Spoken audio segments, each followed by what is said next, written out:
அஸ்ஸலாமு அலைக்கும் வரஹ்மத்துல்லாஹி வபரகாத்துஹு. அல்ஹம்துலில்லாஹி ரப்பில் ஆலமீன்.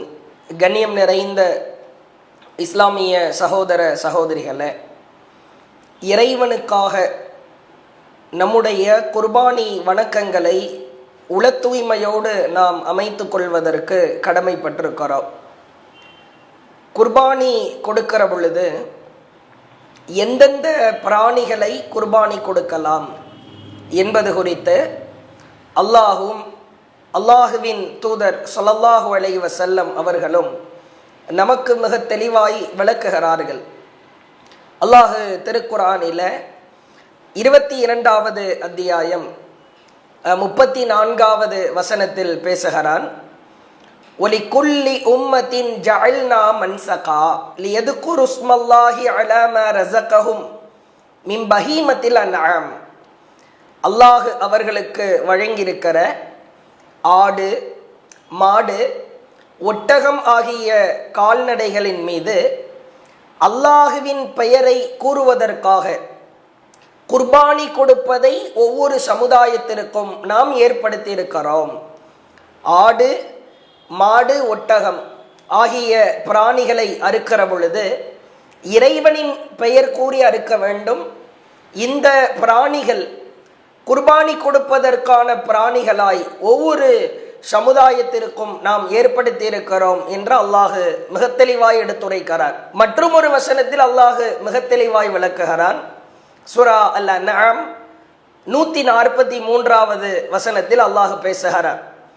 ஸமானியத அஸ்வாஜ், 8 வகைகள் இருக்கிறது. பிராணிகளில் 8 வகைகள் இருக்கிறது. ஆடு, மாடு, ஒட்டகம், இந்த பிராணிகளில் 8 வகைகள் இருக்கிறது என்று அல்லாஹ் சொல்லிவிட்டு மினல் லஅனிஸ்னைன் வ மினல் மஅஸிஸ்னைன், அல்லாஹ் சொல்லிவிட்டு சொல்கிறான், ஆண் பெண் என்று செம்மறியாட்டில் 2ம் வெள்ளாட்டில் 2ம் இருக்கிறது. செம்மறியாட்டிலே ஆண் பிராணியையும் குர்பானி கொடுக்கலாம், பெண் பிராணியையும் குர்பானி கொடுக்கலாம். அதே போன்று ஒ மினல் மஅஸிஸ்னைன், வெள்ளாட்டிலே 2 பிராணிகள் இருக்கிறது.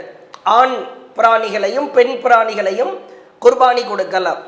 அப்ப செம்மறி ஆடு ஆண் பெண், வெள்ளாட்டில் ஆண் பெண் 4.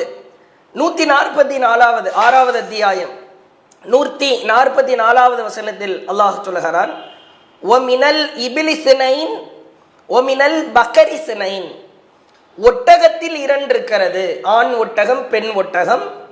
மாட்டில் 2 இருக்கிறது. ஆண் மாடு, பெண் மாடு. ஆக மொத்தம் 8.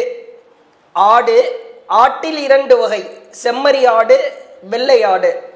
ஆண் பெண் 2 வகை பிராணிகளையும் குர்பானி கொடுக்கலாம். மாட்டில் 2, ஆண் பெண் 2 வகை பிராணிகளையும் குர்பானி கொடுக்கலாம். ஒட்டகத்தில் 2 வகை இருக்கிறது. ஆண் ஒட்டகம், பெண் ஒட்டகம் ஆகியவற்றை குர்பானி கொடுத்து கொள்ளலாம் என்று அல்லாஹ் மிக தெளிவாய் எந்தெந்த பிராணிகளை குர்பானி கொடுக்கலாம் என்பது குறித்து அல்லாஹ் விளக்குகிறார். குர்பானி பிராணிகளின் தன்மைகளாக இந்த தன்மைகளை எல்லாம் கவனத்திலே வைத்து உள தூய்மையோடு இறைவனுக்காக நம்முடைய குர்பானி பிராணிகளை நாம் தேர்ந்தெடுக்க வேண்டும் என்பதை இந்த செய்திகளின் வாயிலாக உங்களுக்கு நாம் தெளிவாக எடுத்துரைக்கிறோம். அஸ்ஸலாமு அலைக்கும் வரஹ்மத்துல்லாஹி வபரகாத்துஹு. அல்லாஹு அக்பர், அல்லாஹு அக்பர்.